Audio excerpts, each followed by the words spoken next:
People gave me a hard time for saying this yesterday because they said it was too obvious of a point.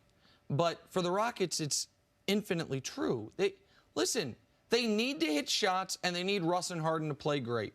Is that too much to ask? I don't think so, but that's the way they win. The only way they seem to win, though. But that take needs work.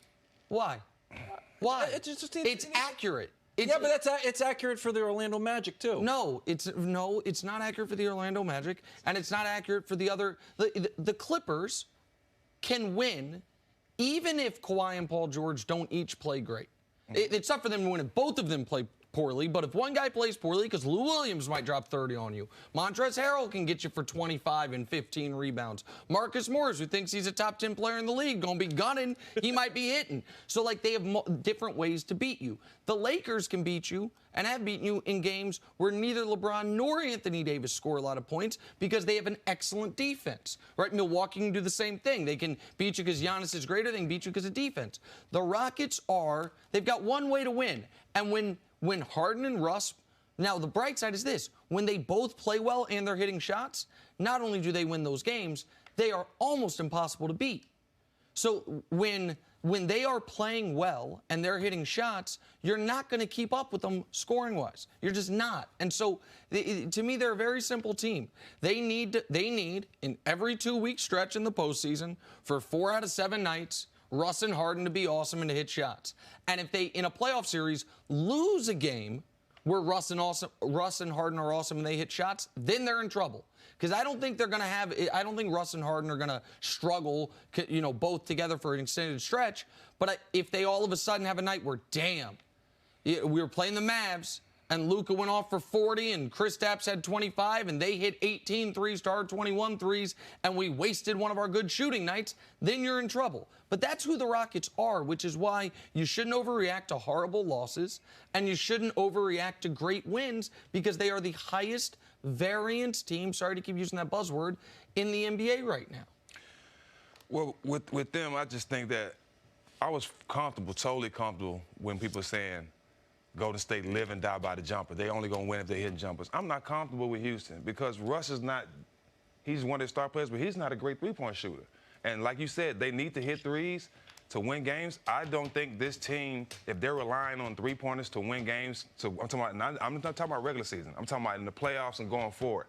I don't think that's going to be a winning.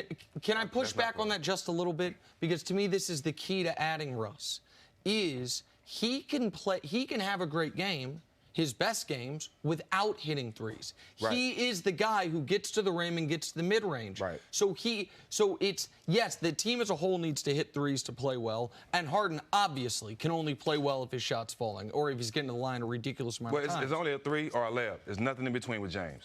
Correct, absolutely, right. Or a free throw, which is, right. gets him on both of those. Right. But Russ can stop a run when everyone's missing shots because he gets to the rim. That's what they don't want from Russ is 6 3-point attempts a game because it's the weakest part of his game. Mm-hmm. And that's he doesn't do that anymore. No, that's to his credit. Over the last 3 months, he's cut down his 3-point shooting tremendously. Stack, I wanted to ask you about one play, and if we could cue it up, it'd be great. But we can not cue it up, and it'd still be great. Russ gets kind of dunked on. Not really dunked on, but kind of dunked on.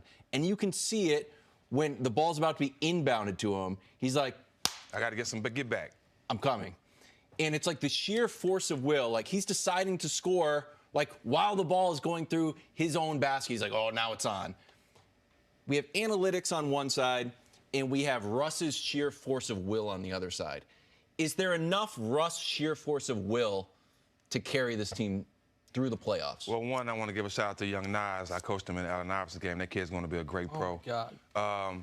Russ, there's no method to his madness.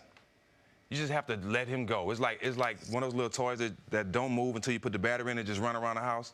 You just got to let Russ do his thing. So how far can that carry the Rockets? It can carry you. It can carry you far. How far? It can carry you to the championship. Okay. It can. Anybody that averages triple-double and has the energy that Russ has, it can carry you, but James has to be damn near perfect for them to get to the finals. That's the dangerous part, Nick. But that's what it is. No, but right. And that's why they don't win as much, because James has to be perfect. They need James and he's to not have perfect. a playoff run not just a series, because he has had some great playoff series. He should have saved that regular season play for the playoffs. Yeah. I mean, he has had some great playoff series and some out-of-this-world playoff games. They need him to have a playoff run like the greatest players ever have had. Yes. That's what he needs to have a run like Kobe had, yes. like Duncan had early on when he had the almost quadruple double in a game in 03, like LeBron has had multiple times. But does like James KD. Harden have that in him? I think he does. I think he does. We haven't seen it. We have correct, but you don't see it till you see it, right? But how long has he been in the league? It's been in the league a decade. Well, so when you gonna see it? Well, hey, it took us a decade to see it from KD, almost a decade to see it from KD. Man, stop. What? Man, stop. How many years KD been averaging 25 points since he got in the league? No. But we're talking about a playoff run where he says, guys, every single round I got this. It wasn't until Golden State that we saw it. No, but it didn't. Nobody. Hold on. Am I wrong? Yes, you're wrong. KD's been that guy since the second or third year in the league. 1,000%. Okay, that's all I'm saying. No. We knew he had it in him. Mm-hmm. So maybe you can say with Harden, we don't know he has it. We didn't know see about Harden until he got to Houston. Right, but we didn't see it actually documented until that first year in Golden State. We thought we were seeing it the year before, and they're up 3-1 on Golden State, and then it wasn't. I mean, that's just what happened. Would you have liked to have played with James Harden? Of course. You would have. Yes, because I've been one of those guys. I was the missing piece to anywhere I go because I knew how to play off the stars. Tim Duncan gave me a name as being the ultimate teammate because I know how to play my role. And if I had a guy like James, obviously I know that I'm not going to get the ball. They don't have a post-up guard. I'm going to go post up. And that'll be my position, a post-up guard, and I'll defend. Guys have to figure out their roles with playing with James. And can I just say very quickly, what you said about Russ, the reason before he was a Rocket, I've always loved Russ is exactly what you're talking about. The level of intensity. I've always said, if you coach youth sports, the NBA guy to show him film of is Russ. And he's the most criticized guy by my friends in the analytics community of any of the superstars because he's inefficient and he doesn't do this. How about what he does do? Which is absolutely everything. And always at full effort. Yes. Always at full effort and intensity. And to me, that's admirable. And by the way, if Harden's having one of those rough nights, it's what the Rockets need. A guy who has no give up in it. Thanks for watching. Subscribe here to get the latest from the show. Also, be sure to check out more of the best clips from First Things First, or go watch a few segments from our other shows on FS1.